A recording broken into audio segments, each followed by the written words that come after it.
Hey guys, tonight we begin with the medieval peasant wedding, a celebration that somehow blended holy vows, livestock, drunk uncles, and the occasional fistfight into what can only be described as a deeply rustic fever dream.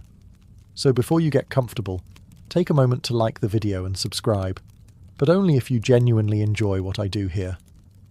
And let me know in the comments where you're tuning in from and what time it is for you. It's always fascinating to see who's joining us from around the world. Now, dim the lights, maybe turn on a fan for that soft background hum, and let's ease into tonight's journey together. There were no invitations, no gilded parchment, no wax seals, not even an angry raven dropping scrolls on rooftops. In the medieval village, weddings spread by one method only: gossip. It usually started with a whisper at the well. Did you hear? Thomas is marrying Beatrix. A day later, it reached the baker, who told the miller, who told the midwife, who told literally everyone she passed, whether they cared or not. By nightfall, even the sheep knew someone was getting married. The priest, notably, was always the last to find out. There was no such thing as being uninvited. If you were alive and within walking distance, you went. Not because you were particularly close to the couple, but because weddings meant food, and drink, and maybe a fistfight if things got festive. The bride and groom didn't draw up guest lists. They had no control over who came. You could end up with 10 people or half the county. That's just how it worked. More people meant more gifts, which in peasant economics translated to possibly getting an extra chicken or sack of turnips. Valuable stuff if you're living on gruel. Of course, you had to plan for guests showing up, but you also had to plan for guests not showing up. Some might be dead, some might be drunk, some might just forget. One guy was still harvesting barley and didn't notice the entire wedding happened without him. Because let's be clear, time was flexible. Noon could mean anywhere between breakfast and sunset. There were no watches. Just the sun and people's vague ability to guess how far it had moved since they last looked up from milking a cow.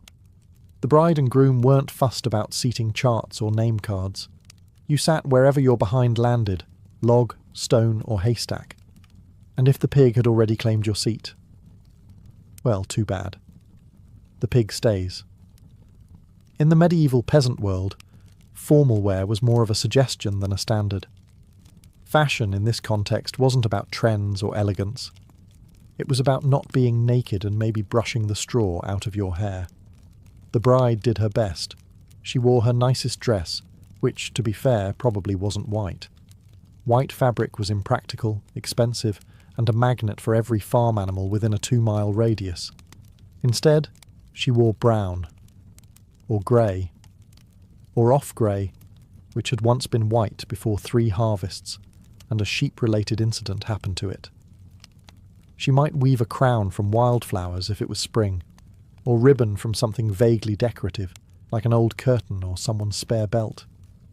She didn't expect to look like a queen. She just hoped to look like someone who hadn't been digging onions all morning. The groom, meanwhile, tried to look respectable. He might wash his tunic. He might comb his hair, assuming he still had some. If he had shoes, they went on. If not, barefoot it was. Calloused feet were considered rustic, not rude. And if he smelled vaguely like pig, well, so did everyone. Hygiene was relative. Soap existed, but not the kind you'd want near your eyes. Bathing was done seasonally, or when it rained. So most guests didn't arrive sparkling clean. They arrived recognisably human. That was enough. Accessories were rare but meaningful. A belt with an extra pouch. Stylish. A hat with feathers? Bold. A tooth still in place? Luxury. No one owned jewellery unless it was stolen or passed down from a great-grandmother who had once kissed a merchant. Children arrived smeared in mud, proudly displaying whatever insect or twig they'd found on the way. Old men wore the same wool cloak they wore every day.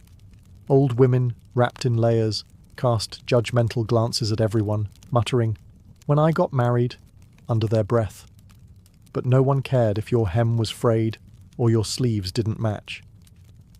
This wasn't a fashion show. This was a rare break from labour, a communal moment of joy. And if you arrived with both your boots and your teeth, you were practically nobility.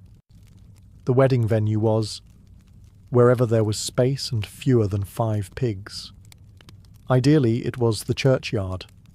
Not in the church, that was reserved for noble weddings and high-maintenance saints. Peasants made do with what they had, which often meant exchanging vows next to a grave, under a tree, or beside a chicken coop that doubled as a bandstand. Grass was a luxury. Most of the time, the ground was either dry and cracked, or soggy and full of surprise holes. If it had rained recently, and it usually had, the entire ceremony took place on a patch of churned-up mud, generously seasoned with manure. Guests arrived wearing their wedding boots, which were just their regular boots but with a resigned expression. There were no chairs, no bunting, no altar made from reclaimed oak. People stood, or squatted, or leaned against fences that creaked ominously. Sometimes someone brought a bench, and the elders claimed it immediately like royalty, without a throne. Everyone else just tried not to fall into a ditch. The decorations? Nature. Mostly weeds. If someone hung a few flowers or ribbons around a fence post, it was considered Martha Stewart-level ambition. The rest of the setting was filled in by animals, dogs sniffing everything, chickens absolutely underfoot, and the occasional confused goat photobombing the betrothal. And then there were the smells. Pigs in the next field. Sheep nearby. The faint but persistent scent of cabbage stew simmering in someone's pot. Combined with sweat and ale breath, it was less a wedding ambiance and more a medieval cologne sampler. But still, people showed up. Because setting didn't matter. This was a rare break from the grind of survival. The wedding could be held in a puddle surrounded by compost, and it would still be better than weeding barley all day. By the time the bride and groom stood before the priest, most of the guests were already itchy, sunburned, or 3 cups of ale into the celebration. Which was fine, because the ceremony itself wasn't exactly a Shakespearean affair. It was short. It was awkward. And if the priest had somewhere to be afterward, it was even shorter. For medieval peasants, marriage wasn't about flowers, rings, or tearful vows. It was mostly about contractual clarity. The church, by the 12th century, had begun to insist on a priest's involvement, but truth be told, many couples considered themselves married the moment they declared their consent in front of witnesses. I take you as mine, and you take me as yours. That was the gist. Romantic, in a highly practical, tax-liable way. Some ceremonies included a blessing and a few Latin mutterings. Most didn't involve kissing, not because of modesty, but because no one was eager to put their mouth on someone else's mouth after 6 days without soap. The priest might cross himself, say a prayer, and then rush off to his next task, like helping dig a grave or yelling at a goose. The church had range. There were no rings unless someone found a bent copper trinket or inherited a questionable family heirloom. Some couples exchanged small tokens, cloth, a knife, or a coin, to seal the deal. Others just shook hands and hoped no one backed out before sundown. Consent was the key. Both parties had to agree, out loud and in front of others. If the bride said nothing and looked like she might bolt, the priest technically had to delay things. But often, a stern glance from a parent or a reminder of dowries already exchanged moved things along. Fast. And that was it. No organ music. No flower petals. No long speeches. Just 2 peasants, standing in a muddy yard, saying yes to a future of shared labour, screaming children, and, if they were lucky, 1 good blanket. But despite the simplicity, the weight was real. In that moment, surrounded by friends, livestock, and curiosity-driven toddlers, they were bound. Not by lace or incense, but by words. And in the medieval world, words had power, especially when followed by ale. Now, when peasants said, "feast," what they meant was, "we have more than one kind of food today and nobody has to steal it." The post-wedding meal wasn't catered, there was no menu, there were no servers. There was, however, a communal pot that had been boiling for hours and contained roughly half the village's hopes and all of its root vegetables. The centerpiece of the meal was usually a stew, bubbling in a cauldron the size of a small cart. Into it went cabbage, leeks, onions, barley, turnips, maybe some dried peas, and, if you were really lucky, a bit of meat. A chicken, if someone had been feeling generous or reckless. Otherwise, flavour was left in the hands of salt or fate. Guests didn't sit at tables. They found a rock, a bench, or a sturdy dog. Bowls were passed around, and if you didn't bring one, you had to eat from your hands or borrow your neighbour's. Spoons were wooden, shared, or theoretical. Fingers did most of the work. Drinks were better.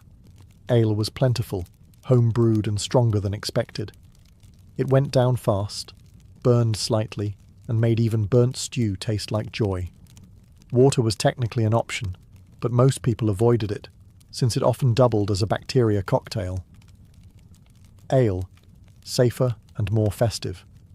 Bread, when available, was dense enough to stun a pig. It was either fresh and sour, or old and sharp enough to qualify as a weapon. Cheese made appearances too, but only if the cow had been kind that week. There were no desserts unless someone brought berries or dried fruit, and no one trusted the berries. Still, it was abundance by peasant standards. A second bowl? A third? That was luxury. Children raced around with crusts in hand. Elders gnawed contentedly, gums be damned. Dogs wandered underfoot, receiving more food than usual and less appreciation than they deserved. And despite the lack of silver platters or fancy cuts, the feast meant something. It was a chance to be full, to rest, to celebrate something other than surviving winter. Because when you live a life ruled by seasons, ploughs, and random plague outbreaks, any excuse to eat together and laugh loudly is a victory, even if it tastes mostly like boiled cabbage. Forget blenders and monogrammed towels. In a medieval peasant wedding, the gift registry was simple. Bring whatever you can carry, preferably alive or edible. Wedding gifts weren't about sentiment, they were about survival.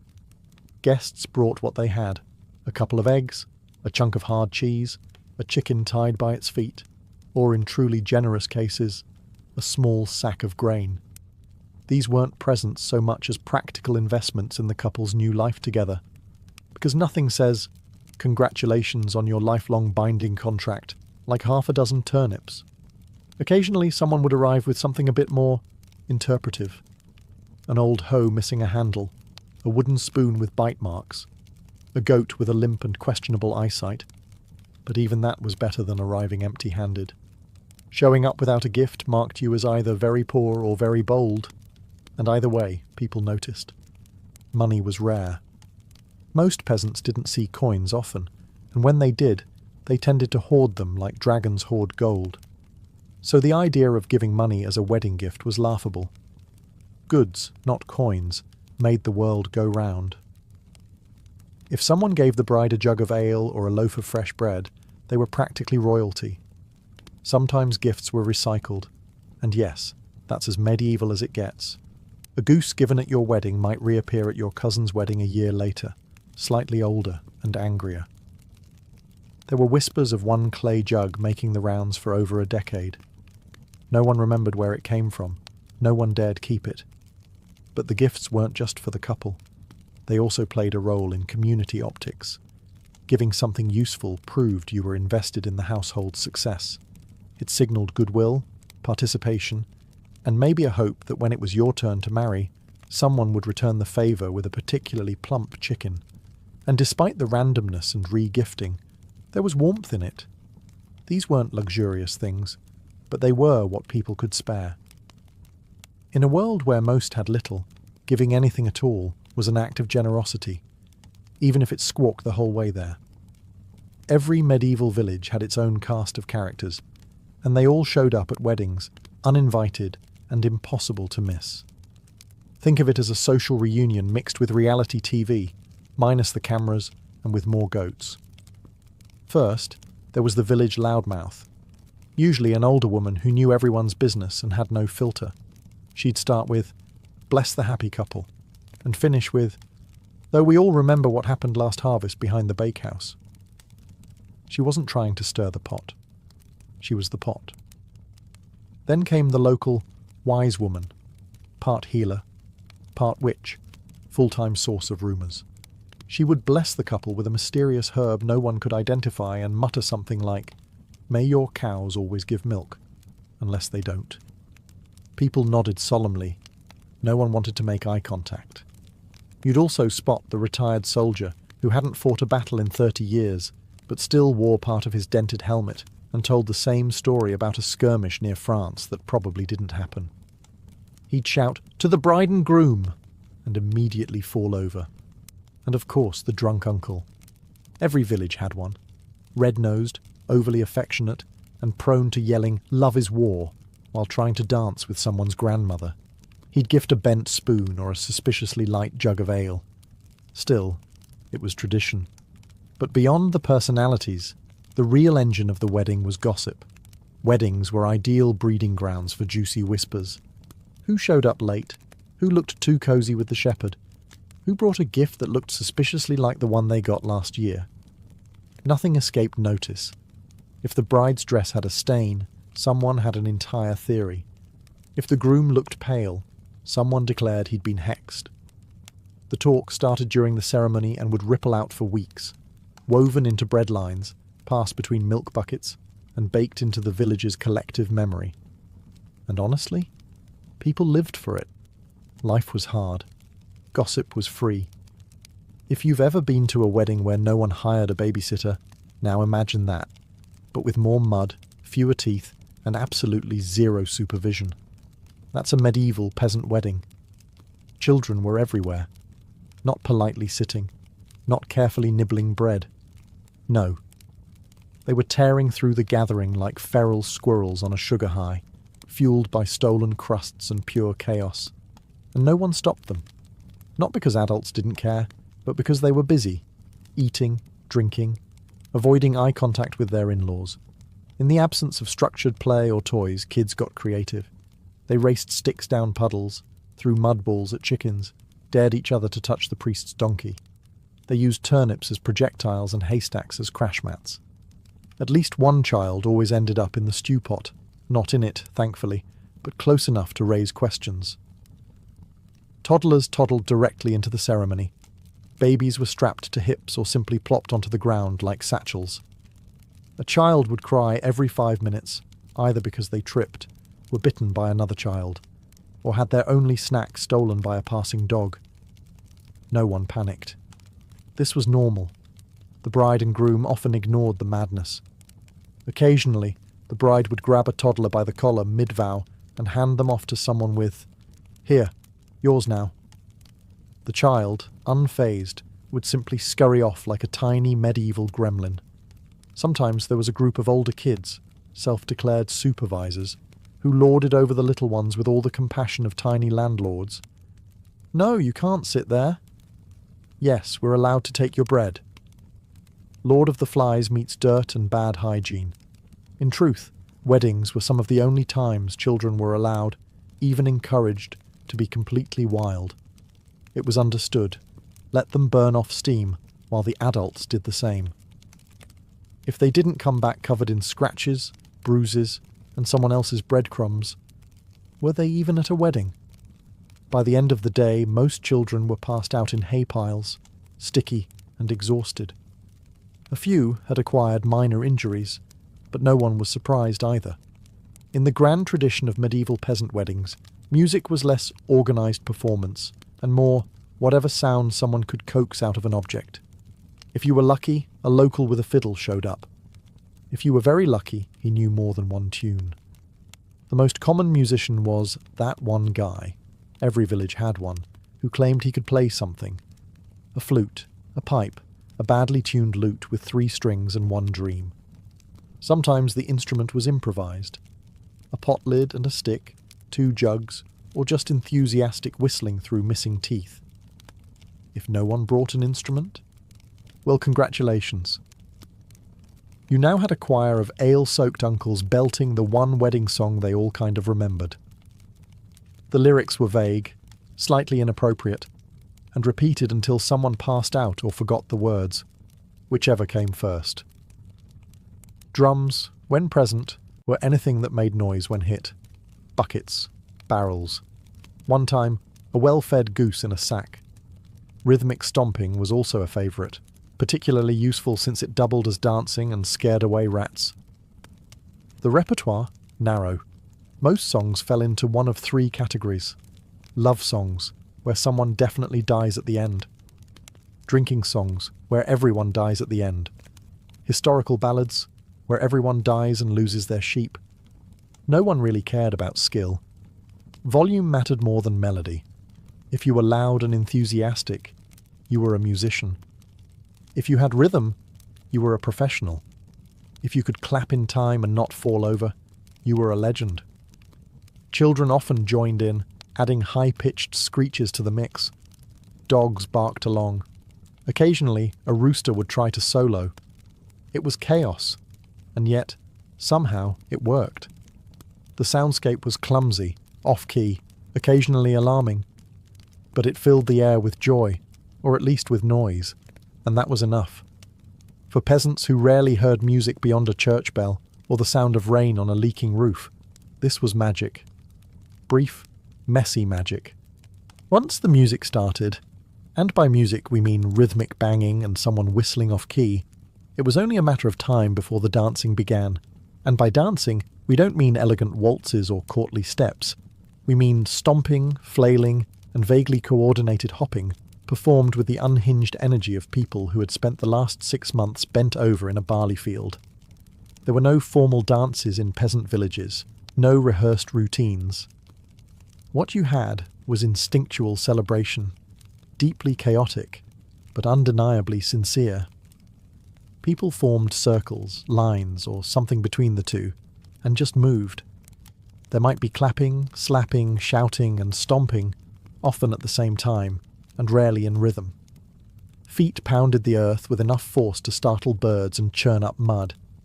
Arms were thrown around shoulders. Backs were slapped, sometimes accidentally. The elderly clapped along from the sidelines, cheering on anyone who managed to stay upright longer than 3 songs. Some villagers attempted fancier steps, usually the ones who had visited larger towns or heard tales from a travelling dancer who once passed through 5 years ago. These brave souls would try a spin or a leap, only to land awkwardly and pretend they meant to sit down anyway. Shoes were optional. By the second dance, most people had either kicked them off, lost them, or discovered they were slowing them down. Bare feet slapping muddy earth became the percussion section. Occasionally, someone would fall. Everyone would cheer. Falling was part of the ritual. The bride and groom were expected to participate, of course. The crowd would chant, shout encouragement, and sometimes physically shove them into the middle of the circle. They danced while blushing, laughing, or silently begging for someone else to steal the spotlight. Children joined in too, inventing their own moves, which mostly involved spinning until they fell over. One particularly bold child often started a conga line. No one knew where they learned it. They just did. And while no one would call it graceful, the dancing was honest. It was joyful. It was peasants saying, "We're alive, we're fed, we're together, let's move." If music was optional and dancing was improvised, ale was absolutely mandatory. No medieval peasant wedding was complete without it, and not just a pint or two. We're talking jugs, barrels, buckets, and anything else that could hold a fermented liquid without leaking too fast. Water was considered suspicious, mostly because it tended to contain unpleasant things like frogs, filth, or dysentery. Ale, on the other hand, had been boiled during brewing, which made it safer and far more entertaining. It wasn't always strong, but it could be, depending on who brewed it and how little they valued subtlety. Most weddings featured a mix of weak ale, suitable for children and the elderly, and something stronger, which could drop a grown man in 3 cups flat. The latter was often stored in large wooden casks and ladled out like soup. You didn't ask what was in it. You just drank it and hoped you remembered the rest of the evening. Mugs were passed around freely. If you had your own, great. If not, you shared. No one worried about germs, mostly because the concept of germs hadn't been invented yet, and also because ale felt clean. That tingly burning sensation? That was the sanitizing effect, they said, or possibly blindness. With each round, the crowd got louder, looser, and a bit more chaotic. Polite laughter gave way to belly laughs. Stories became more exaggerated. People started complimenting the bride's smile or the groom's oddly shaped knees. Someone always started a drinking song, which turned into a shouting contest, which then turned into a nap under the table. There was always one person who shouldn't have had that last cup. The kind who began by singing and ended by vomiting behind a haystack. And yet no one judged. That was just part of the ritual. In a world of hard labour, harsh winters, and looming mortality, ale was more than just a beverage. It was social glue. It made people talk, laugh, confess, and occasionally fall into a trough. And at a wedding, it served one essential purpose: to turn a sacred union into a party no one would remember clearly, but everyone would remember fondly. No medieval peasant wedding was complete without a touch of chaos. Not necessarily planned chaos, but the kind that simmers under the surface until someone's elbow nudges the wrong jug, or someone else flirts with the wrong cousin. Let's start with the flirtations. Weddings were matchmaking gold mines. You had music, drink, food, technically, and a field full of eligible peasants who had spent the past several months covered in mud and despair. A wedding offered the rare chance to see someone without soot on their face. It was basically medieval speed dating. Glances were exchanged. Flowers were awkwardly offered.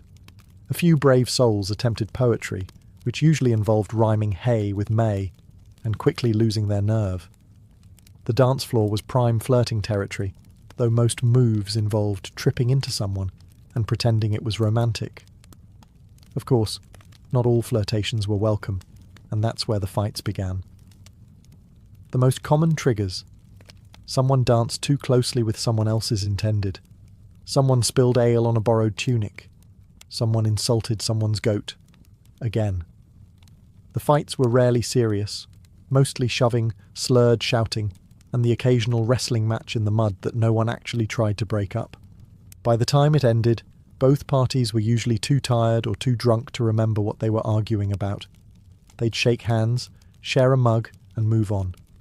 Then there were the accidents. Weddings, plus livestock, plus ale, equals unpredictable results. Chickens were frequently stepped on. Children fell into barrels. Someone always tripped into the stew pot. Once, a goat got tangled in the bride's veil and dragged her 10 feet before anyone noticed. She was fine. The goat was applauded. But no one was surprised. Accidents were part of the fun. They gave the villagers stories to tell for years to come. Remember Thomas's wedding? When old Magda sat on the beehive? Instant legend. And while nobles had pristine banquets and rehearsed toasts, peasants had spilled ale, accidental kisses, and mild head injuries, and somehow that felt more genuine. At some point in every medieval peasant wedding, right after the fourth drinking song but before the goat stole the bread, someone would look around and ask the question, "Hey, where'd the bride and groom go?" Cue the knowing smirks, the raised eyebrows, the older aunties nudging each other and muttering things like, "Well, they didn't waste time." Because everyone knew exactly where the newlyweds were, or at least what they were doing. Consummation wasn't just tradition. It was legally important. In medieval Christian Europe, a marriage wasn't considered fully valid until it was, let's say, made official in the eyes of the Lord, and a sagging straw mattress. Technically, some weddings even had witnesses. A disturbing mix of custom and nosiness, though by the later Middle Ages, most villages wisely abandoned that part. The newlyweds usually slipped away to a barn, or a back room, or a hayloft someone had swept for the occasion. Privacy was relative. There were no locks, and curtains were a luxury. But the important thing was symbolic disappearance. The community understood. Let them vanish. Let them bond. Meanwhile, back at the feast, the party carried on. The absence of the couple didn't stop the dancing or the ale or the off-key singing. If anything, it gave people something to gossip about. How long do you think they'll be gone? Betty trips over his own boots. She looked like she knew what she was doing. Well, his mother said he's clumsy. When the couple eventually reappeared, flushed, rumpled, vaguely victorious, no one said anything out loud, but everyone looked. The groom got handshakes. The bride got proud nods and unsolicited advice from women who'd been married since the great turnip shortage of 1314. Some couples didn't return at all. They fell asleep in the hay or decided that right now was a good time to start that domestic bliss early. No one blamed them. After months of labour and years of waiting, they'd earned their brief escape from noise, mud, and neighbours who couldn't stop commenting. And while there were no honeymoons, that stolen hour of privacy was the closest thing they'd ever get. The morning after a medieval peasant wedding was less romantic sunrise and more hangover with livestock. Gone were the music, laughter, and frantic goat chasing. In their place, aching feet, empty jugs, and the slow communal realization that someone had definitely slept in a cabbage patch. Guests emerged from wherever they'd collapsed. Haystacks, under carts, inside sheds, or simply curled up next to the communal fire like large, snoring cats. Hair was matted. Tunics were muddy. One man was wearing someone else's cloak and didn't seem particularly eager to give it back. The feast table, if you could call it that, was now a war zone. Half-eaten loaves, spilled ale, an overturned stew pot, and the unmistakable presence of a chicken that had clearly been there all night. Someone found a single shoe in a tree. Someone else had acquired a dog. Children were already up, of course. Wide awake and sticky, dragging sticks and singing fragments of the wedding song with lyrics they'd invented. One toddler walked past proudly holding a goose egg, and no one knew where he got it. Or if the goose was okay. The bride and groom, likely still hiding. They'd resurface eventually, tousled, exhausted, and probably with straw in their hair, ready to begin a new life of shared chores, livestock maintenance, and mild existential dread. But on this morning, they were allowed to remain mythical figures. Those with stronger stomachs helped clean. Bread crusts were salvaged, mugs stacked, barrels rolled.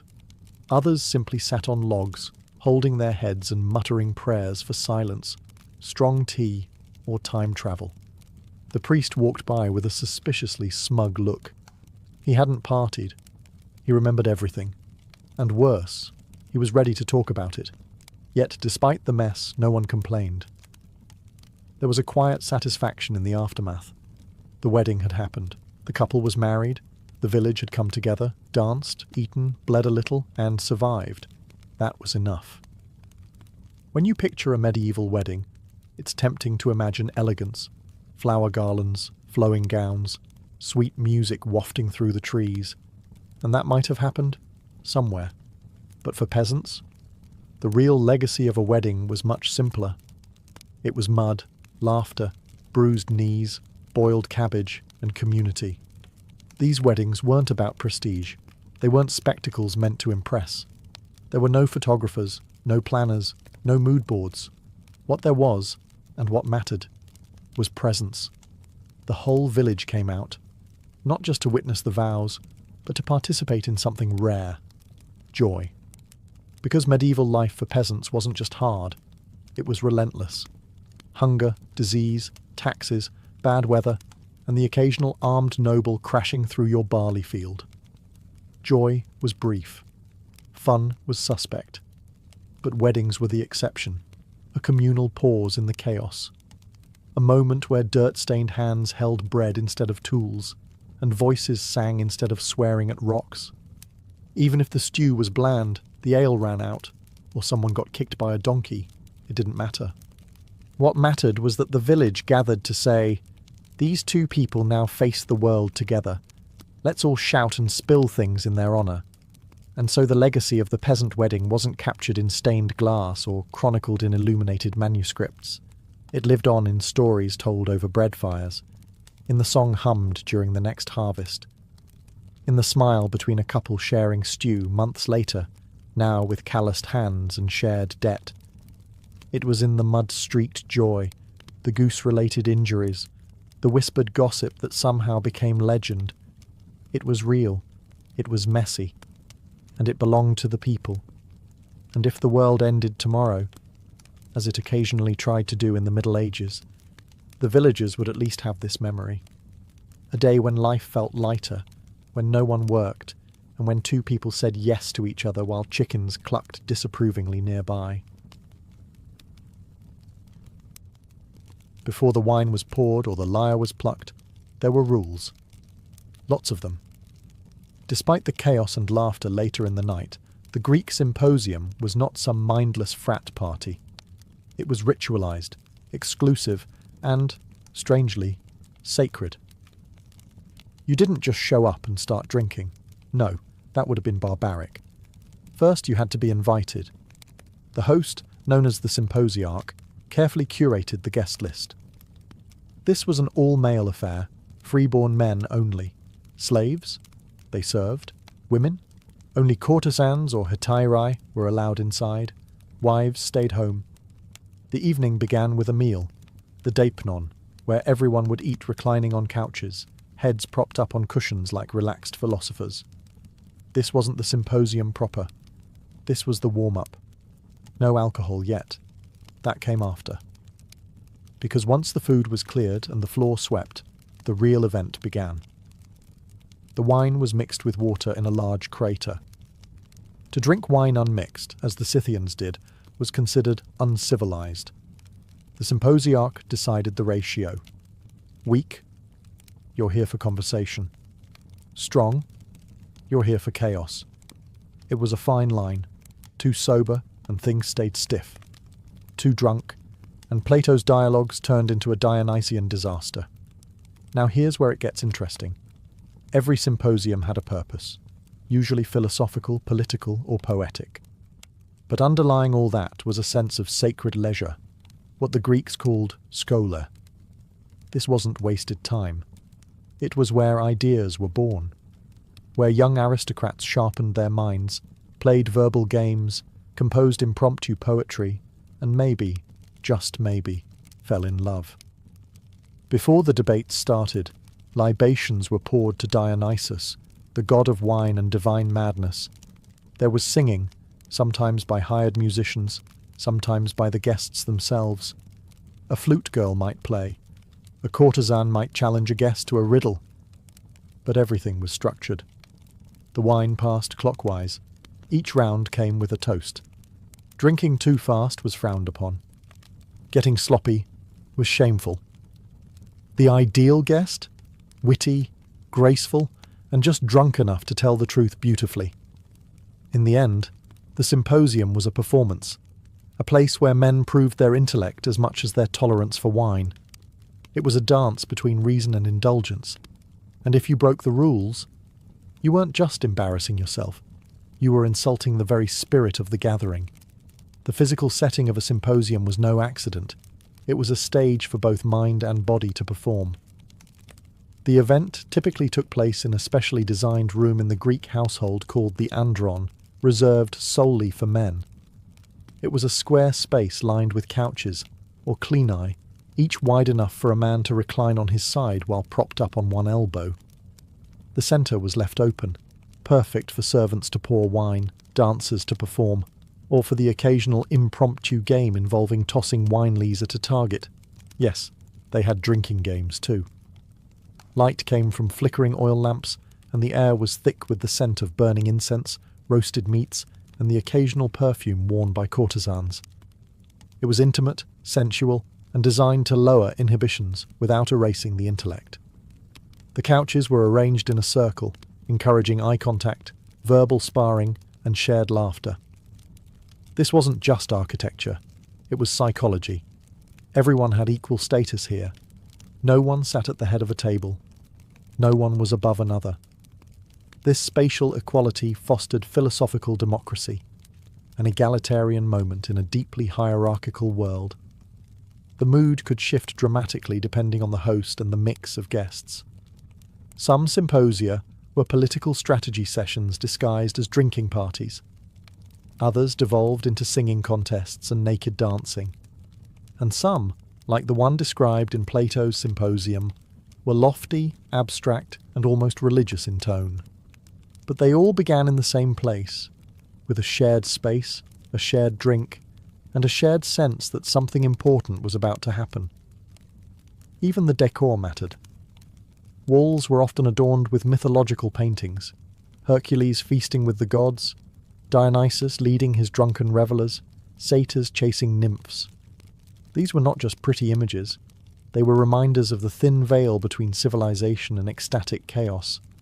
They whispered, "This is play, but it's sacred play." And let's not forget the wine itself. Served in decorated cups, kylikes, these often had erotic or comic scenes painted at the bottom, slowly revealed as the drinker emptied his cup. The moment of draining your drink came with a laugh, a blush, or a clever comment, depending on who was watching. At the heart of many symposia was a dynamic that still baffles and fascinates modern minds, the paiderastia relationship between an older man, the Erastes, and a younger male beloved, the Eromenos. This wasn't just tolerated, it was idealized. The older man was the teacher, the lover, the sponsor of intellect and refinement. The younger man, usually a teenage boy of aristocratic birth, was the student and the object of admiration. And the symposium was their theatre. This bond wasn't purely carnal, at least not in theory. It was supposed to be about virtue, discipline, and the passing down of knowledge and moral character. But that didn't stop the air in the symposium from becoming charged with erotic tension. The older men would use clever wordplay and recited poetry to woo the beautiful youths reclining beside them. Compliments were expected. Groping was frowned upon. The key was restraint. It proved control, dignity, and the seriousness of one's intent. The beloved, meanwhile, was expected to resist, at least publicly. His virtue lay in how well he could deflect advances with grace and wit. A boy who gave in too easily lost social value. A boy who refused everyone forever risked seeming cold or arrogant. The ideal Eromenos kept everyone guessing. He blushed, he deflected, he teased, and above all, he listened. He was expected to absorb not just affection, but wisdom. Now, not every guest engaged in these dynamics. Married men were supposed to behave. But let's be honest, many didn't. Courtesans and heterae were allowed to offer physical pleasure, but the boys were meant to offer something higher. Inspiration. They were the muses of the male elite. Their youth reminded older men of fleeting beauty, of time's cruel advance, of why philosophy mattered in the first place.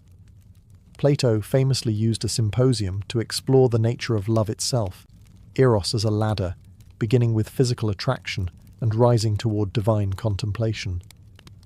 But that lofty climb began, quite literally, on a couch beside a beautiful boy. The intimacy of the setting made it possible to speak of the soul without embarrassment, to admit longing without shame. Wine was not just a beverage at the symposium, it was the fuel, the compass, and the test. But the Greeks didn't drink the way we do today. To them, consuming wine unmixed with water was considered the mark of a savage. The ideal Greek drinker diluted his wine with at least 3 parts water. Why? Because wine was not meant to overwhelm, it was meant to loosen the tongue without dulling the mind. The central crater, a large mixing vessel, sat in the middle of the room like an altar. The symposiarch, often elected for the evening, decided the wine-to-water ratio. He wielded great power. A strong mix meant a wild night. A weak one signalled a night of poetry and discourse. It was a delicate balance. Too sober, and the evening dragged. Too drunk, and you might vomit on your neighbour's sandals and earn eternal shame. Each guest was given a cup, often beautifully painted, and the wine was ladled out in rounds. It flowed clockwise, with each man taking a sip before passing it on. But it wasn't just about drinking. It was about rhythm. Each round came with a toast, a song, a witty remark. Wine invited vulnerability, creativity, and occasionally madness. The Greeks believed Dionysus, god of wine, could inspire both divine insight and complete insanity, depending on how much you poured. And pour they did, but not without purpose. There was an art to pacing oneself. A truly respectable guest could drink several rounds, trade clever jabs, recite Homer, and still sit upright.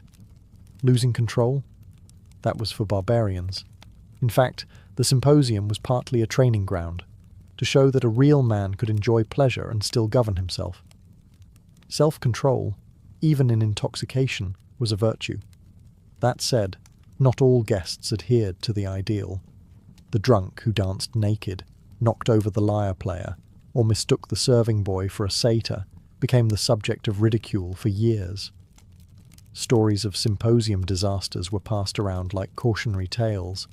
But on the flip side, the slightly tipsy philosopher who spoke beautifully on the nature of justice or love might be remembered for eternity. Not every moment at a symposium was philosophical pondering. When the wine flowed and minds loosened, the Greeks turned to games and music, deliberate, structured amusements that revealed a man's spirit, cleverness, and social finesse. A symposium wasn't just a place for intellectual showmanship, it was a playground for performance. One of the most popular games was courtship, a bizarre and surprisingly elegant pastime. Guests would flick the dregs of their wine at a target, often a saucer balanced on a stand or floating in a bowl of water, trying to knock it over with a well-aimed splash. Success wasn't just about skill, it was symbolic. Men often called out the name of a lover while launching their wine, a cheeky blend of flirtation and athleticism. Hit the mark?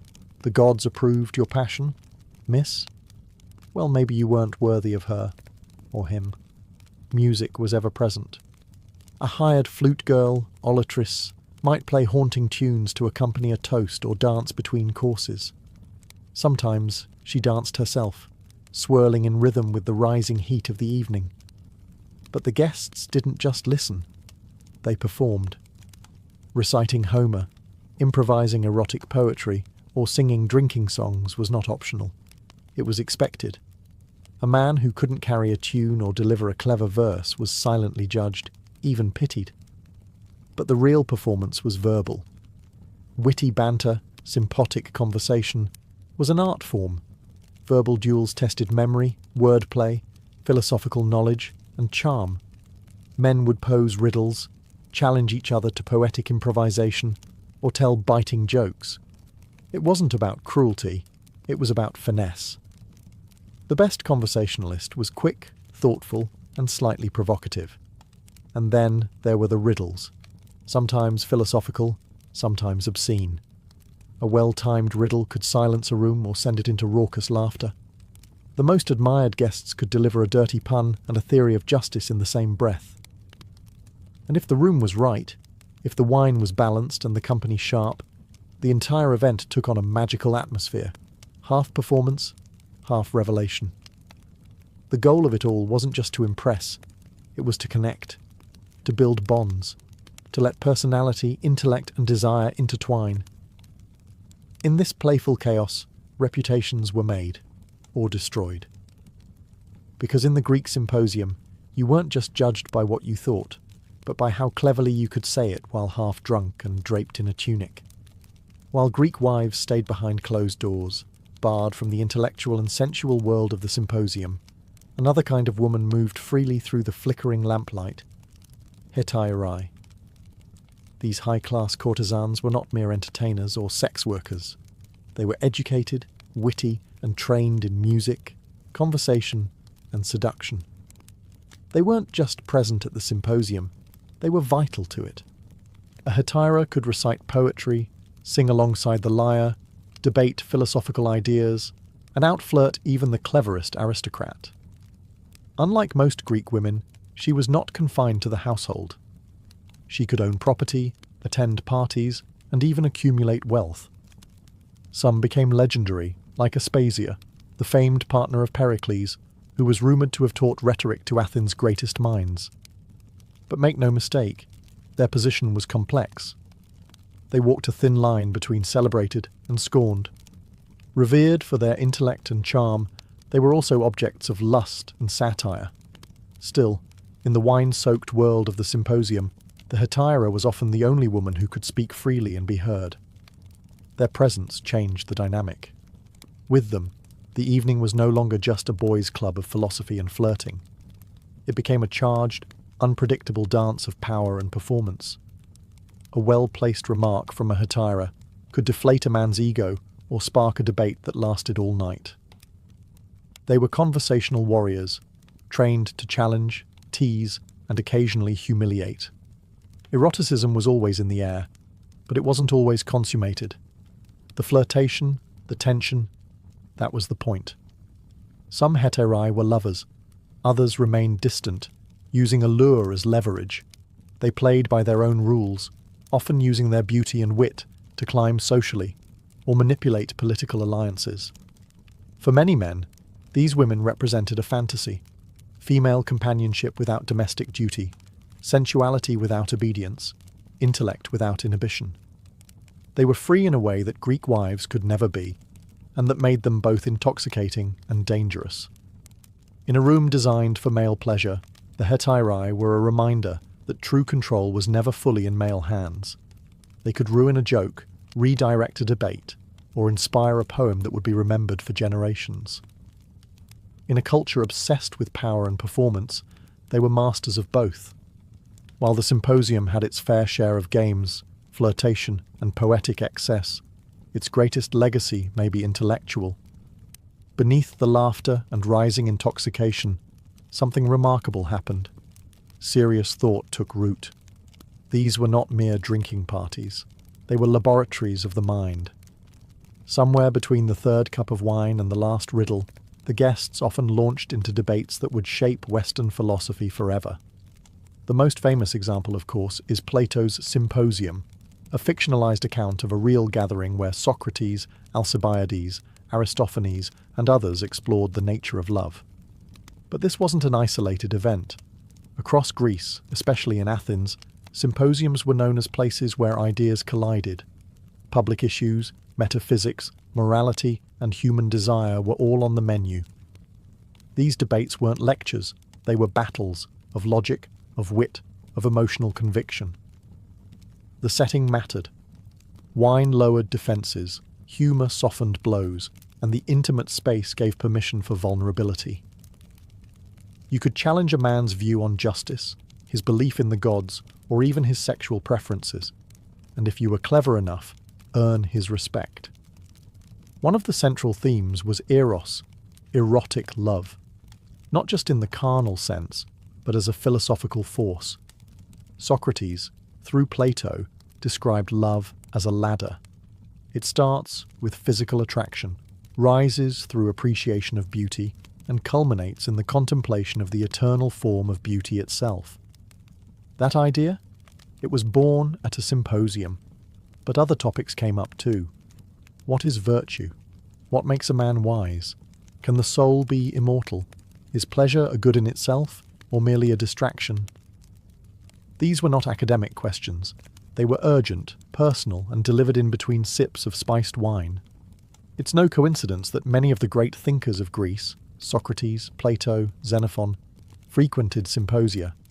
These events were incubators of thought.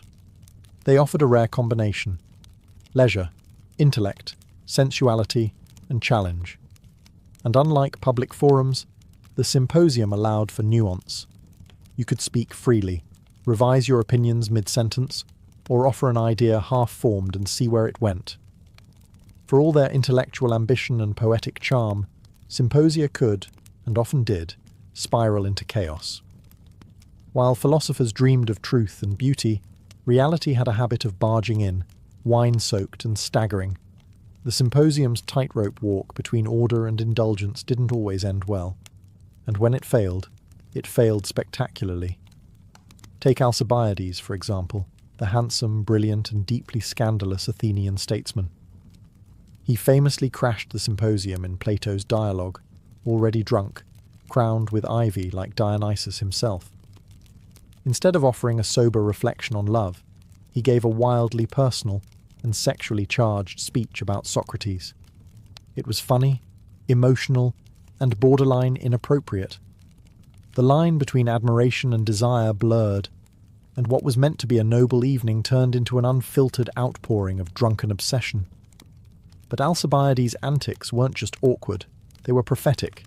He would go on to betray Athens, flee to Sparta, switch sides again, and die in exile.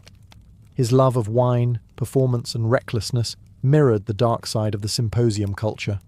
Charm without restraint, brilliance without ethics. And he wasn't alone. Many political scandals had their roots in symposia. Gossip spread quickly. Who flirted too boldly? Who got too drunk? Who insulted a guest or blasphemed a god in the haze of wine? It was all noted, whispered, and weaponized. A misstep in a private symposium could ruin a public career. Symposia also became associated with decadence, especially in later periods. As Athens declined and Rome rose, the original balance of intellect and indulgence tilted dangerously toward pure hedonism. Wine was no longer watered down. Guests competed in gluttony instead of poetry. The flute girls outnumbered the philosophers.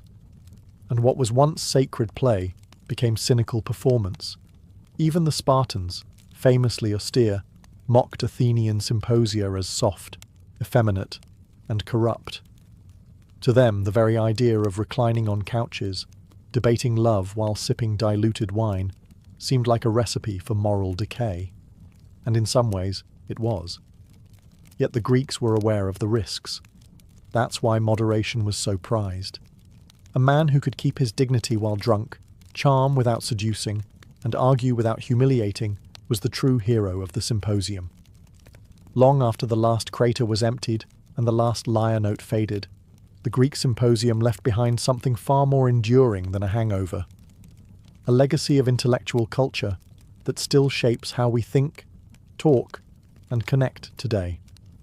What began as a structured drinking party became one of history's most unlikely engines of philosophy, art, and social development. The symposium offered a radical idea, especially for its time, that leisure wasn't merely idleness. It was sacred space.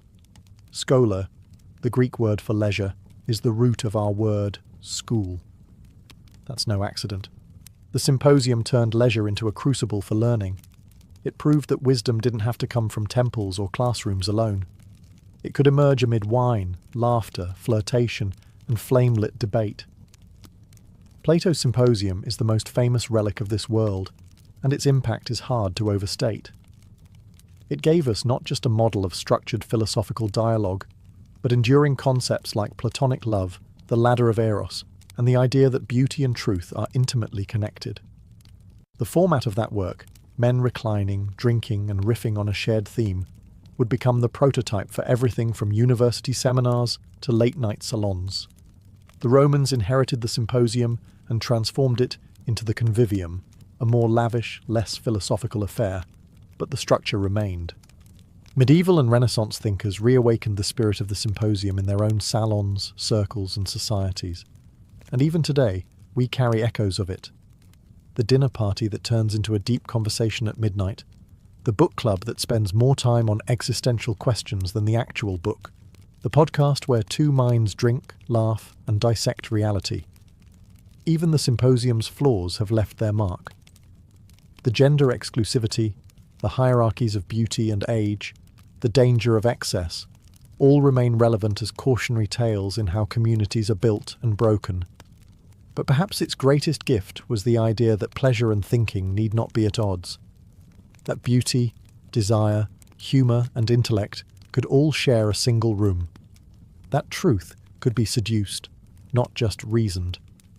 In the end, the Greek Symposium wasn't just where philosophy met pleasure. It was where civilization discovered that the mind, the body, and the spirit all need a place to play. And in that sacred wine-slicked space, the Western world learned how to talk. Imagine walking through the streets of ancient Thebes or Memphis. The heat radiates off the limestone, and the air smells of incense, lotus, and palm wine. But what grabs your attention isn't the temples or the towering obelisks. It's the people. Men and women alike, their faces adorned with thick black eyeliner that extends dramatically from the corners of their eyes. Their heads are crowned not with natural hair, but with ornate wigs, braided, curled, sometimes perfumed. It's striking, unmistakable, and absolutely everywhere. In ancient Egypt, personal appearance wasn't just a matter of vanity, it was a coded language. What you wore on your head and painted around your eyes told the world who you were, what you believed, and where you stood in society. Wigs and eyeliner weren't mere trends, they were statements of identity, spirituality, and hygiene.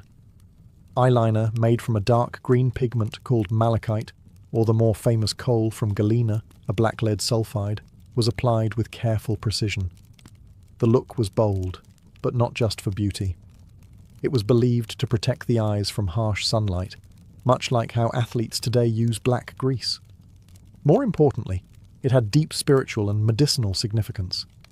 The ancient Egyptians believed the pigment protected against evil spirits and infections, especially from the Nile's ever-present flies and bacteria. This wasn't superstition alone. Modern science has confirmed that lead-based coal may have had antimicrobial properties. So yes, your eyeliner could save your life. As for the wigs, they were more than fashionable headpieces. Hair was shaved regularly to maintain cleanliness and prevent lice. Wigs were worn daily by elites and on special occasions by commoners. The material varied: wool, plant fibre, or human hair, and so did the complexity. Some were simple plaits, others towering structures of curls, beads, and even gold ornaments. A well-made wig was expensive and a symbol of wealth, much like a tailored suit or luxury handbag today. Together, the wig and the eyeliner created a persona, controlled, composed, and sacred. To appear in public without them, especially in the upper classes, would be unthinkable. It wasn't just about looking good. It was about being civilized, clean, protected, and in harmony with the gods. To ancient Egyptians, kohl wasn't just makeup. It was protection, identity, and even a kind of prayer. Both men and women, rich and poor, lined their eyes with bold strokes of black, stretching the pigment out toward the temples in elegant, sweeping arcs. And they didn't do it because it looked cool, though it absolutely did. They did it because the eyes were sacred. The ancient word for eye makeup was mesdeme, and applying it was an almost ritual act. The most common formula was made from galena, a dark grey mineral ground into fine powder and mixed with oils or animal fat. Applied with a stick, it formed that iconic black eyeliner that defined Egyptian faces for centuries. But there was more to it than aesthetics. Galena was thought to repel illness and misfortune. It wasn't just paint, it was magic. Why the obsession with the eyes? Because in Egyptian mythology, the eye had power. The Eye of Horus, one of the most enduring symbols of protection and royal authority, represented healing and wholeness. To line one's eyes with kohl was to invoke this protective symbol, to spiritually and physically shield oneself from harm, and protection was no small matter in the ancient world. The Nile, while the giver of life, also brought disease and pests, flies, dust, bacteria. These were everyday concerns. Kohl may have acted as an early form of sunscreen and an antimicrobial barrier. Archaeologists even found that the lead salts in kohl stimulated nitric oxide production in the skin, which helps the immune system. So, in a very real sense, it healed while it decorated. But the use of kohl wasn't the same for everyone. The wealthy had access to finely milled galena and decorative applicators made from ivory or polished wood. Poorer citizens might use simpler versions or crushed charcoal. But the impulse to adorn and protect the eyes transcended class. Even labourers could be found with lined eyes, their own form of everyday sacredness. Interestingly, the act of painting one's eyes was deeply sensual, and not just in the modern cosmetic sense. It was intimate. To prepare your eyes for the world meant preparing your soul. It was a connection to the divine, the hygienic, and the erotic, all traced along the lash line. In ancient Egypt, your hair, or more precisely your wig, told people everything they needed to know about you. Who you were, how clean you were, how rich you were, how close to the gods you stood. Wigs weren't just vanity, they were status, practicality, and ritual, all woven into a single elegant headpiece. Let's start with the basics.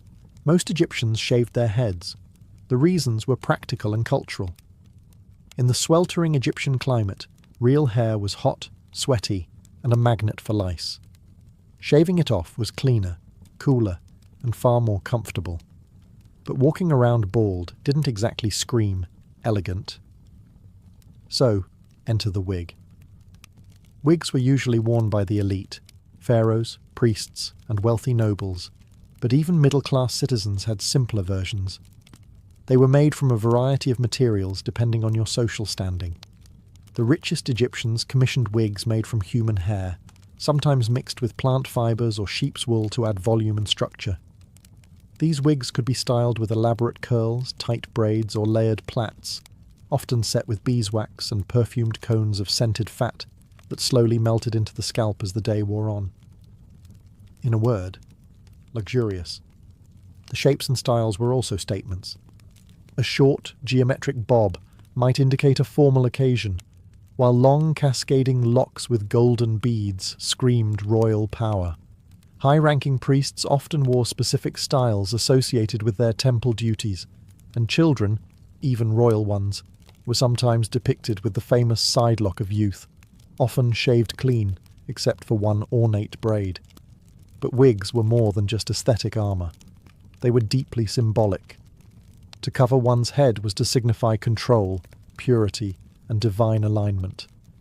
Priests shaved completely before entering temples, but would don wigs when performing outside rituals, highlighting the difference between spiritual sanctity and public presentation.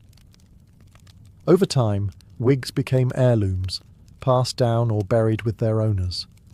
A fine wig might be placed carefully in a tomb, its strands still holding their form after thousands of years. Some mummies have even been found with wigs still in place, delicate braids and tight curls resting above a silent face, ready for the afterlife. If wigs were the crown, perfume cones were the halo. No look in ancient Egypt was complete without fragrance, literally worn on your head. These odd-looking blobs we see in Egyptian art, perched atop elaborately braided wigs. They weren't just artistic flourishes. They were perfume cones, solid mixtures of oils, fat and scent, meant to slowly melt and bathe the wearer in divine aroma. The cones were made from a base of animal fat or beeswax infused with myrrh, frankincense, lotus, or cinnamon. As the day went on and the desert sun beat down, the cones would soften, slowly releasing their scent. This wasn't just for personal pleasure, it was a statement. I am clean. I am sacred. I smell like the gods. Scent in Egypt wasn't a luxury, it was a moral good. Cleanliness was next to godliness, quite literally. The gods were believed to be fragrant, and temples burned incense daily to invite them in. To walk through a city smelling like lotus or frankincense wasn't just attractive, it was spiritually resonant. A perfumed person was a civilized person, a person in harmony with Ma'at, the Egyptian principle of cosmic balance and order. Perfume cones weren't just for special occasions either. While elite Egyptians wore them to banquets and ceremonies, the daily act of anointing the body with oils and fragrant balms was common practice among all classes. Labourers, after a day's work in the sun, would wash and oil themselves. It was part of being human, and part of being worthy. Wigs often had their own scent too. Some were stored with perfumed leaves or herbs braided directly into the strands. Others were refreshed with oils rubbed gently into the fibres. A wealthy Egyptian's hair didn't just look good, it smelled divine. And that smell signalled everything: status, piety, and erotic appeal. Interestingly, this attention to fragrance also had practical benefits. The melting cones acted as a moisturizer in Egypt's arid climate, protecting hair and scalp. They may have even repelled insects. Once again, beauty and function went hand in hand. One of the most striking features of ancient Egyptian beauty culture was its egalitarian approach to cosmetics. In a world where modern standards often assign makeup and grooming to women alone, ancient Egypt blurs the lines. Men wore eyeliner, women shaved their heads, everyone oiled their skin, perfumed their bodies, and wore wigs on special occasions. Beauty was not gendered, it was sacred, hygienic, and deeply social. A high-status Egyptian man might begin his day with a full-body wash, followed by anointing himself with scented oils. Then came the application of kohl. Yes, thick, black eyeliner, applied with a smooth hand to both upper and lower eyelids. The eyes were extended outward with that iconic line we still associate with pharaohs and gods. It wasn't vanity. It was identity. Women followed a similar ritual, though with even more complexity in hair and fragrance. The beauty standards for elite women were steep: pale skin, elaborate wigs, painted lips using ochre or carmine, and wide, defined eyes. But here's the twist. These routines weren't about competing with other women or impressing men. They were about aligning oneself with the divine. After all, the gods themselves were depicted in full regalia, heavily adorned, beautified, radiant. Androgyny, in fact, played a powerful symbolic role in Egyptian iconography. The gods blurred gender roles constantly. Hathor, the goddess of beauty and fertility, was both motherly and erotic. Osiris, ruler of the underworld, was depicted with green skin, a fake beard, and makeup, hardly hypermasculine. Even pharaohs like Akhenaten were portrayed with curiously genderless features: soft bellies, almond eyes, wide hips. This cultural acceptance of beautification across genders created a society where appearance was not just tolerated, it was expected. A man who didn't line his eyes or keep himself perfumed could be seen as lazy, uncivilized, or even irreligious.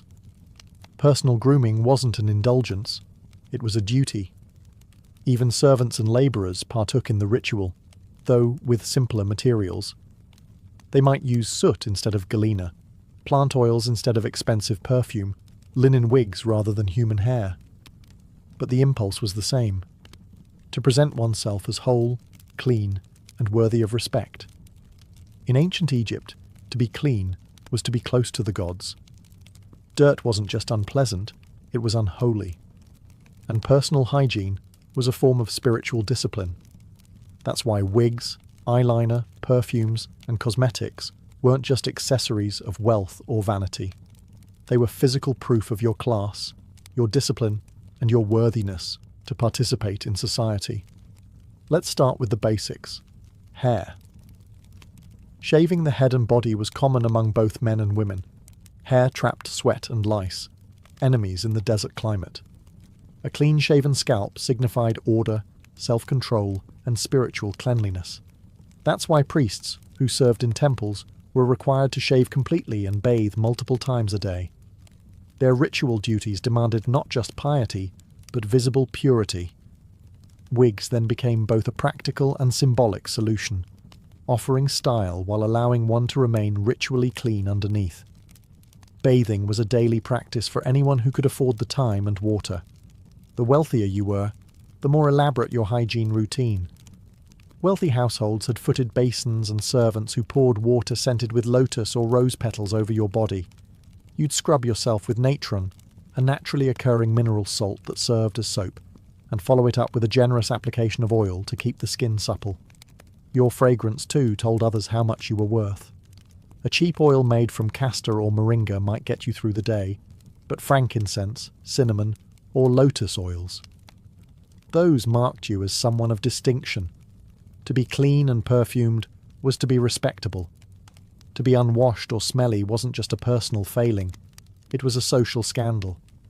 And what about your eyeliner? The quality of your kohl, how finely it was ground, what minerals it used, and how artistically it was applied, was another visible marker of class.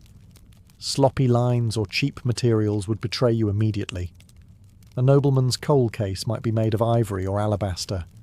A labourer's, carved roughly from clay or wood. Clothing, too, reinforced these hygiene signals. Light, white linen was preferred.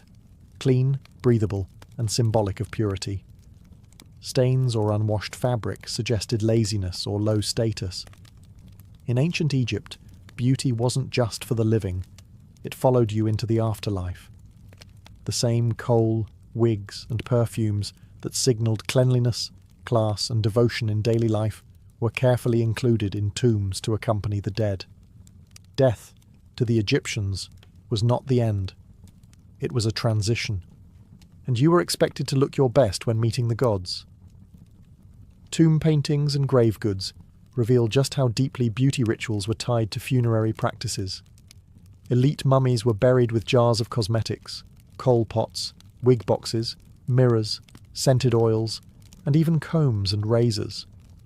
In some cases, the deceased was depicted on the coffin itself, with elaborately painted eyes and perfectly styled hair, often wearing a ceremonial wig adorned with gold or lapis.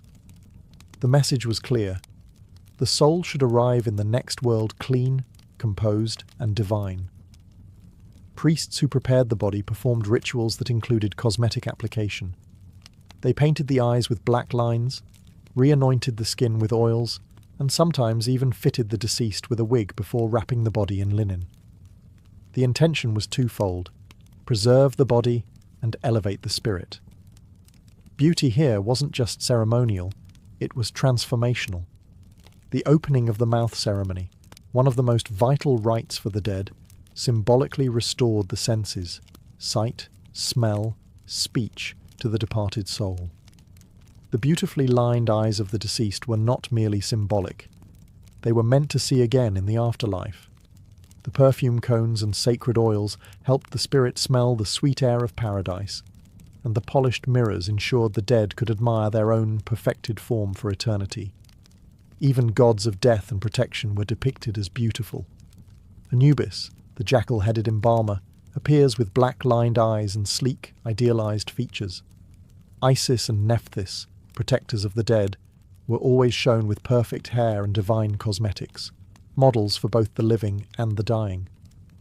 For Egyptians, to be well-groomed in death was to show respect to the gods and signal readiness for rebirth. To decay, to stink, to appear unkempt. These weren't just physical failings, they were spiritual ones. Beneath the elegance of ancient Egyptian beauty, rituals lay a world of practical tools, well-crafted, ritualized, and surprisingly sophisticated. If you were an elite Egyptian preparing for a banquet, temple service, or your own burial, you didn't just slap on kohl with your finger or run a comb through your hair blindly. You had a personal beauty kit, often as finely made and symbolically charged as any religious artifact. Let's start with mirrors.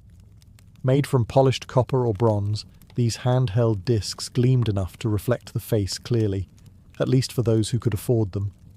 These mirrors often had ornate handles carved from wood, ivory, or faience, and shaped like gods, lotus stems, or protective deities.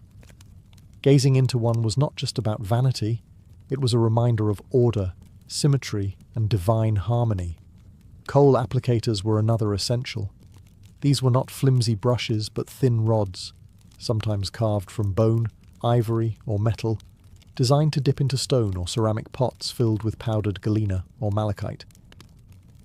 The act of lining one's eyes with these tools was often meditative, precise, and done with great care. Some of these applicators were so treasured they were buried with their owners. Wig combs were flat, wide, and made from carved wood or ivory, designed to gently untangle the intricate braids and curls of elaborate wigs. Wealthier individuals had full grooming kits that included razors for shaving, tweezers for plucking stray hairs, and even scent jars designed to hold various fragrant balms. Some high-ranking women even had servants whose sole job was maintaining wigs and mixing personalized perfume blends. Cosmetic palettes, slabs of stone used to grind and mix pigments, were part of nearly every household. Even children's tombs sometimes contained small palettes, indicating how early beauty rituals began. The famous Nama palette, one of Egypt's earliest archaeological finds, shows cosmetic tools already present at the dawn of Egyptian civilization, blending politics, ritual, and aesthetics into one stone. These tools weren't hidden in drawers. They were proudly displayed, often decorated with animal motifs or inscribed with protective spells. They served as reminders that beauty wasn't separate from life. It was central to it. You weren't just painting your face. You were participating in a sacred art form, using tools blessed by centuries of tradition. Thousands of years have passed since the last pharaoh applied his kohl, or a noblewoman placed a perfumed cone atop her wig. Yet the visual language of ancient Egyptian beauty continues to ripple through history, echoing in everything from high fashion to modern makeup tutorials. What began as sacred ritual and social necessity along the banks of the Nile now lives on in catwalks, cosmetics, and cultural imagination. Start with eyeliner, the bold extended line from the corner of the eye, that unmistakable cat eye, straight out of Egypt.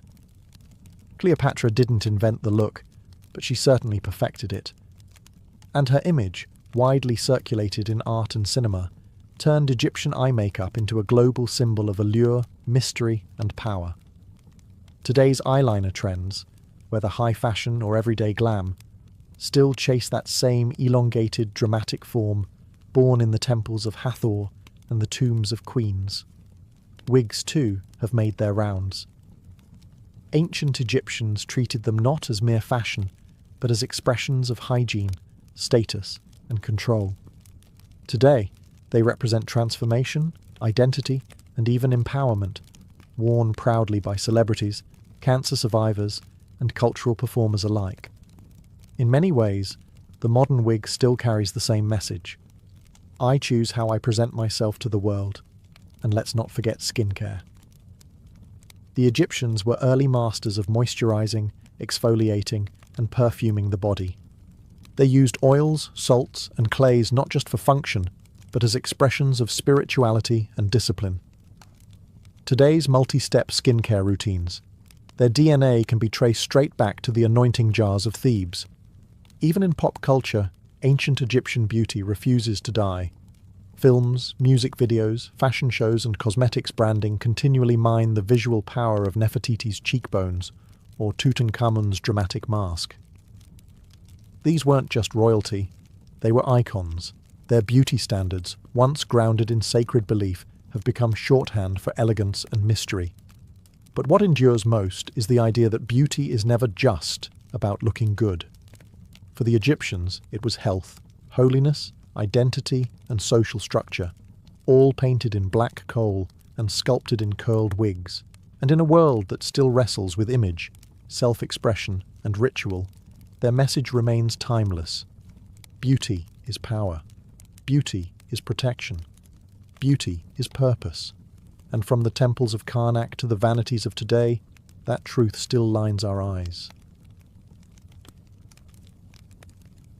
In the dying days of 1606, 3 small ships, Susan Constant, Godspeed, and Discovery, slipped away from the foggy shores of England under the banner of the Virginia Company.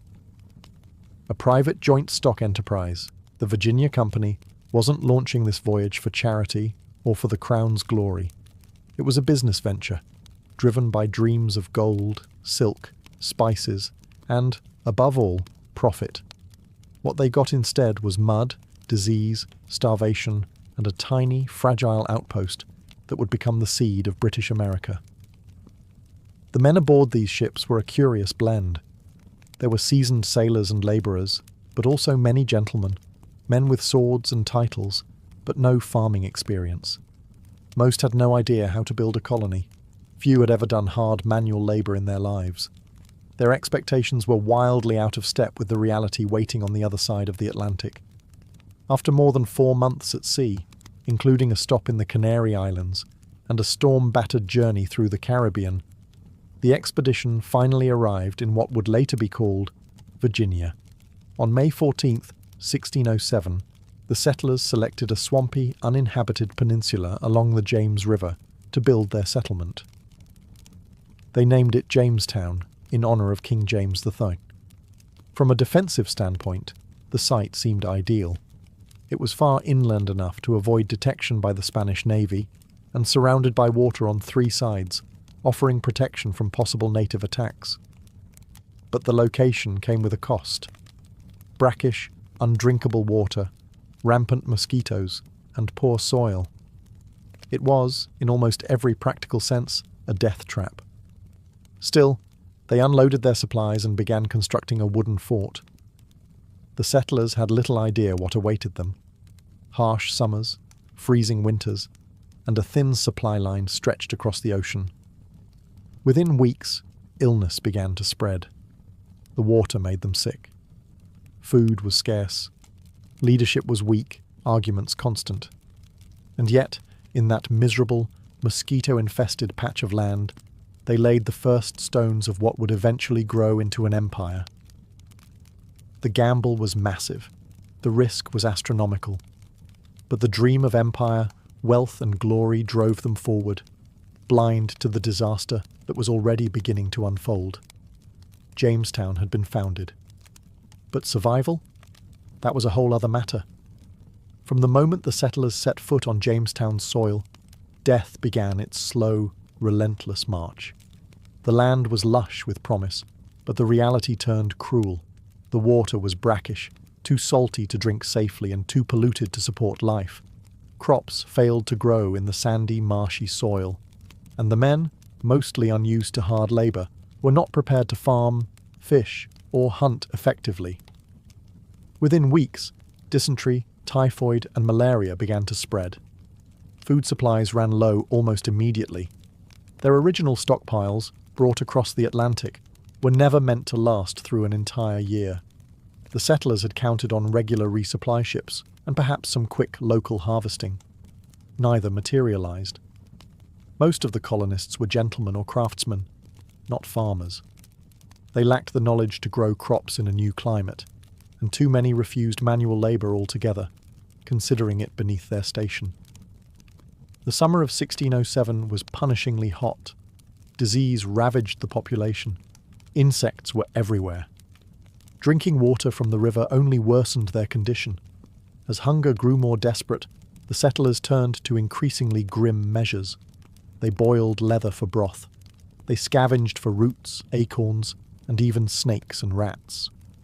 By the winter, known grimly as the starving time, the situation turned horrific. That winter, the colony was under siege, not by Native Americans, but by nature and their own hubris. With Captain John Smith injured and gone, and tensions with the Powhatan Confederacy worsening, trade came to a halt. The settlers were effectively trapped behind the wooden walls of their fort, surrounded by hostile forests and freezing temperatures. Eyewitnesses reported unthinkable acts.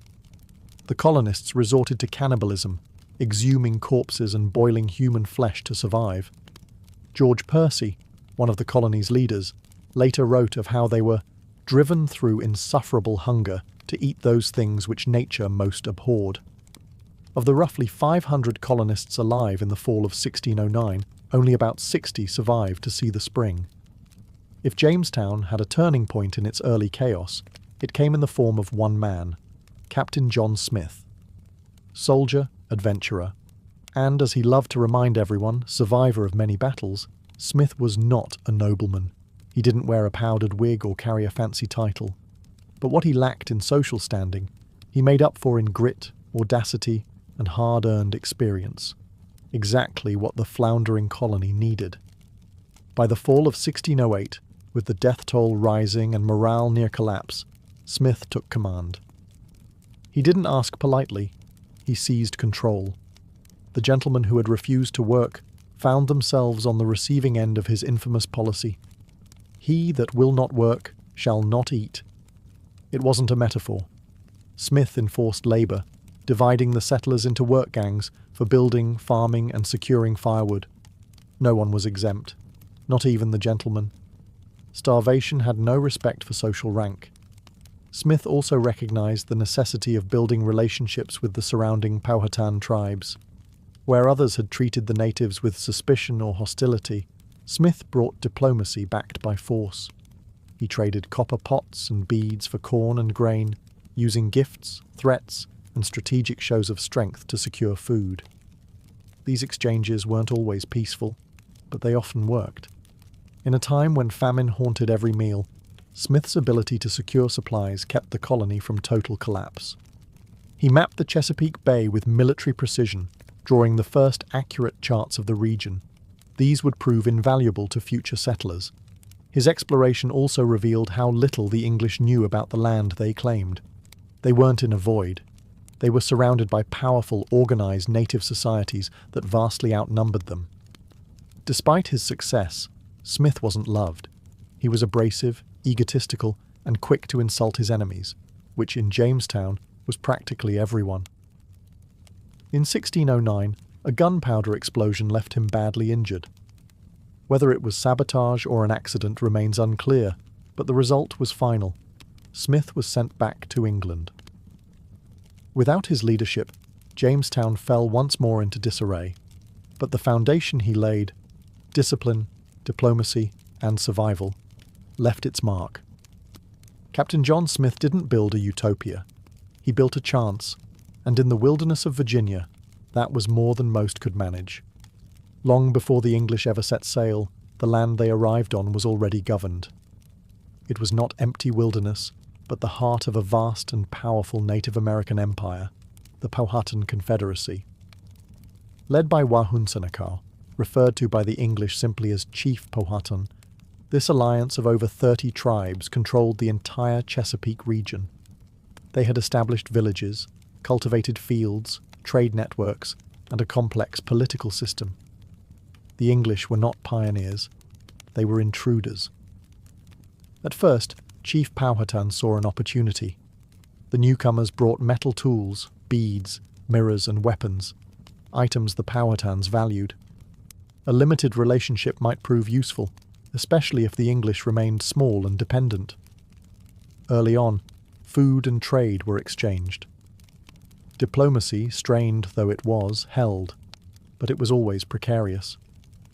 In this tense atmosphere, one figure emerged as a symbol of attempted peace: Pocahontas. As Chief Powhatan's daughter, likely around 10 or 11 years old at the time, she was not a princess in the European sense, but she was politically important. According to John Smith, she famously saved his life from execution in 1607, though modern scholars debate whether the story was exaggerated, misinterpreted, or invented altogether. Regardless, Pocahontas became a recurring figure in English accounts, often acting as a messenger or intermediary between the two cultures. But the truce couldn't last. As Jamestown grew, so did English demands for food, land, and dominance. The settlers raided villages when trade faltered. Powhatan warriors retaliated. Trust eroded quickly. The English viewed the land as something to possess, the Powhatan as something to live within. This difference in worldview made peaceful coexistence almost impossible. By 1609, the relationship broke down entirely. The Powhatan Confederacy began a campaign of siege warfare, cutting Jamestown off from food and water during the brutal, starving time. Any settlers found outside the fort were ambushed and killed. Inside, colonists starved or died of disease. It was a power struggle, and Powhatan was sending a message. This land was not up for grabs. The English, weakened but defiant, refused to abandon the colony. They believed God and empire were on their side. The Powhatan believed they were defending their home. The battle for Virginia wasn't just about land. It was about survival, sovereignty, and the refusal to bow. Few names from early American history are as romanticized or misunderstood as Pocahontas. For centuries, her story has been twisted into legend, a native princess saving a white Englishman, bridging two cultures with a single act of love. The truth is far more complex and far more tragic. Pocahontas, whose real name was Matoaka, was the daughter of Chief Powhatan, and likely no more than 11 or 12 when the English first arrived. Her interactions with the colonists began early, largely through her connection to John Smith. Whether or not she saved Smith's life, as he later claimed, she did become a symbol of communication between the Powhatan and Jamestown. She brought messages, helped arrange food exchanges, and occasionally appeared at the settlement, though not as some exotic curiosity, but as a political figure in her own right.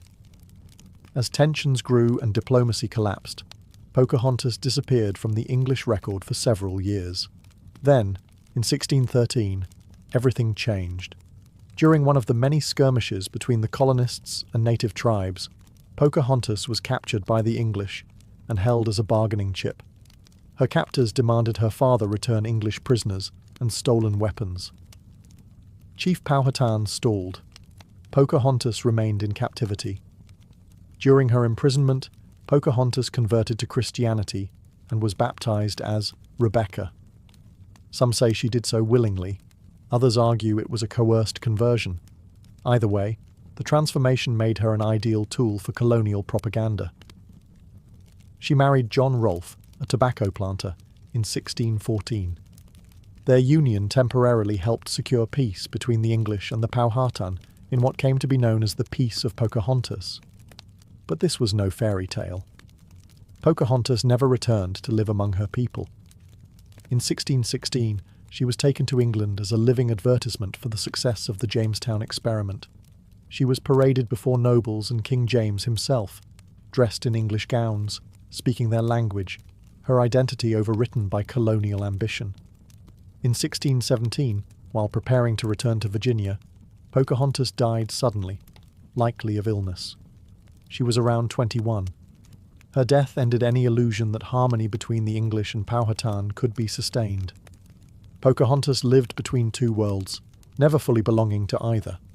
To the English, she was a symbol of conquest and assimilation. To her people, perhaps, a tragic reminder of what was being lost. By 1610, Jamestown had survived starvation, disease, leadership collapses and warfare, but barely. The colony still lacked what the Virginia Company wanted most: profit. There was no gold, no silk, and no spices.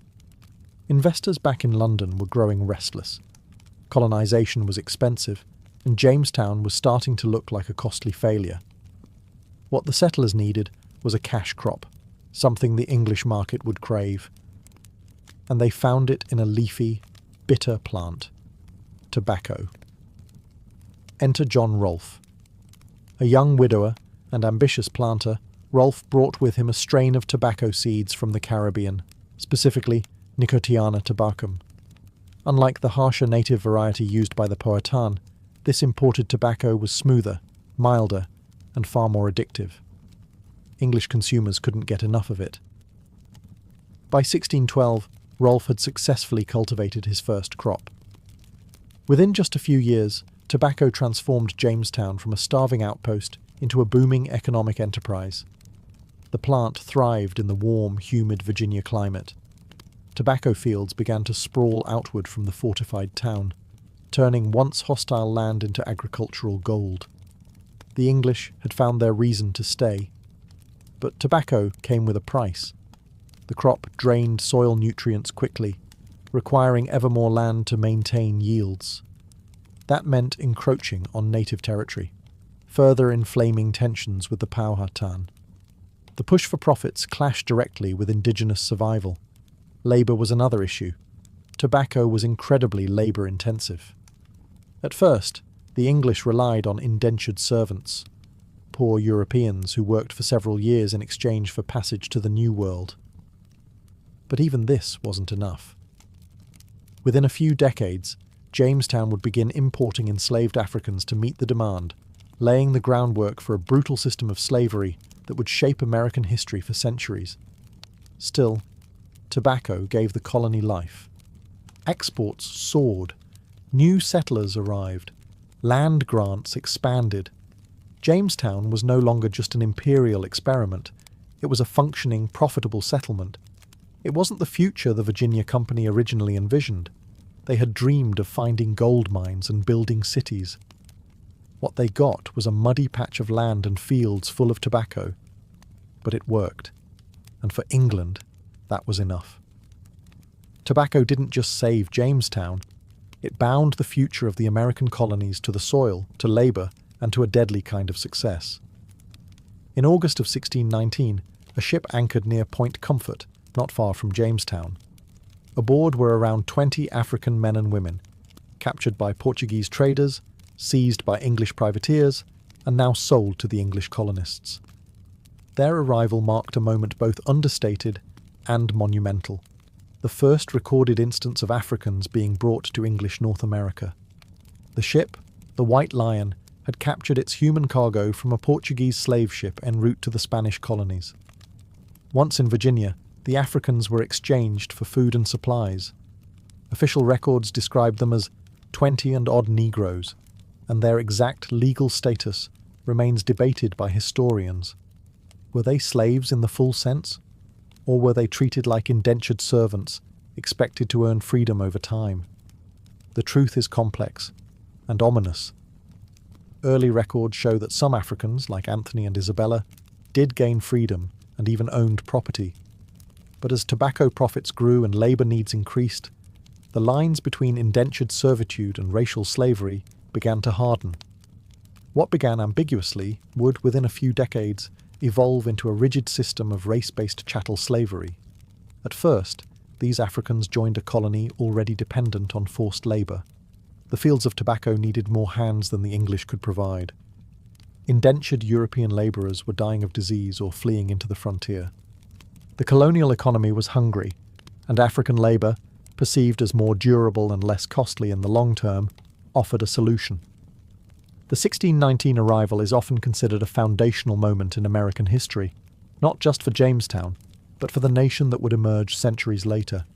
It marked the beginning of a racial caste system that would shape laws, economies, and identities for generations. Yet at the time, it likely passed without fanfare. There were no speeches, no records of outrage, no sense of historical turning point. Just another transaction in a colony built on survival and profit. But the legacy was profound. Those first Africans, stripped of homeland, family, and freedom, laid roots in Virginia soil. From their suffering and resilience would grow a long, painful chapter of American history. Jamestown wasn't just the birthplace of English America. It was the beginning of something darker too, the American system of racial slavery. By 1619, Jamestown was no longer just a ragged outpost clinging to life. It was an economic engine fueled by tobacco and powered by labour, both indentured and enslaved. Yet, profit alone couldn't bind a people together when the Virginia Company's distant managers in London ignored colonial needs. The settlers demanded a voice. What they got would shape representative government in English America. In July 1619, Governor George Yeardley convened the First General Assembly at Jamestown's church, calling together 22 elected burgesses from various settlements along the James River. It was an unprecedented experiment, colonists choosing their own legislators to enact laws, levy taxes, and address local concerns. Over 3 days, these burgesses passed ordinances on land distribution, trade with native tribes, and even penalties for drunkenness. A bitter irony in the colony where wine and tobacco flowed freely. This representative body wasn't perfect. Voting was limited to free male property holders, landowners, or those with a certain tobacco yield. Yet it established a principle. Political power derived from consent, not just royal decree. When new settlers objected to unfair taxes or arbitrary arrest, they appealed not to the company's distant directors, but to their elected burgesses. Jamestown residents now had a mechanism to protect their interests, if they could only keep it alive amid crises. Trouble arrived swiftly. English reinforcements failed to arrive in 1622, and the Powhatan Confederacy launched a coordinated attack that killed a quarter of the colony in a single morning. The General Assembly reconvened at Smith's Hundred, debating emergency measures for defence and welfare. They authorised militias, regulated trade licences, and organised food stores. The Assembly became not just a legislative body, but a lifeline. Yet the Virginia Company's mismanagement persisted. Reports of misused funds, high mortality, and intermittent supplies angered King James I. In 1624, he dissolved the company's charter and proclaimed Virginia a royal colony. Jamestown's governor was now appointed by the Crown, but the General Assembly remained intact, an enduring legacy of 1619. Through charter collapse, deadly attacks, and economic turmoil, Jamestown's self-government proved its worth. The colony had transformed from a private venture into a political community, forging institutions that would outlast its cradle of mud and mosquitoes.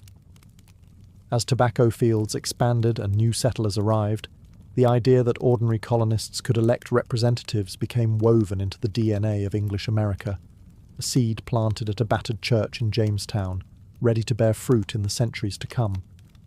By the mid-1620s, Jamestown had evolved far beyond a struggling outpost into something entirely new, the symbolic and practical heart of English America. Yet its survival had been brutal. Thousands of lives had been lost through starvation, warfare, disease, and exploitation.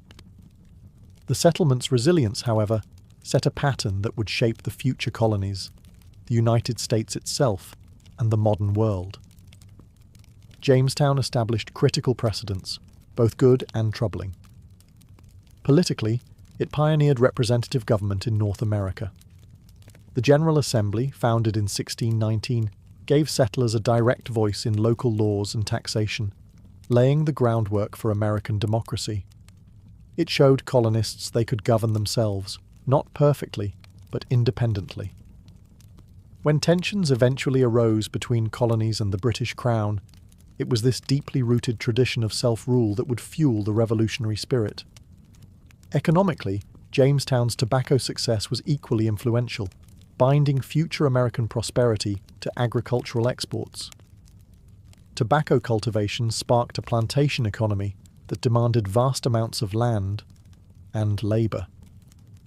This hunger for labour initially led to indentured servitude, but rapidly accelerated into the full-fledged system of racial slavery that would define the American South for centuries. Culturally, Jamestown left lasting imprints too. English traditions, laws, language, and religious practices spread from the muddy banks of the James River to settlements along the Atlantic coast and beyond. Yet it also fostered a culture of violence and racial division, embodied by conflicts with native peoples and the exploitation of enslaved Africans. These seeds, planted early, would bloom into generations of systemic inequality and struggle. The Powhatan people paid perhaps the heaviest price. Within decades, disease and conflict decimated their population, destroying an entire way of life. Jamestown's success, built on tobacco and self-government, was intertwined with this devastating loss, a contradiction at the core of American history.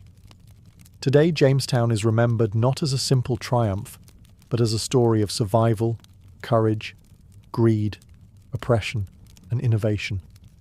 Its legacy lives in the democratic institutions born from its muddy streets, in the cultural exchange that reshaped global history, and in the deep wounds that still mark the nation's soul.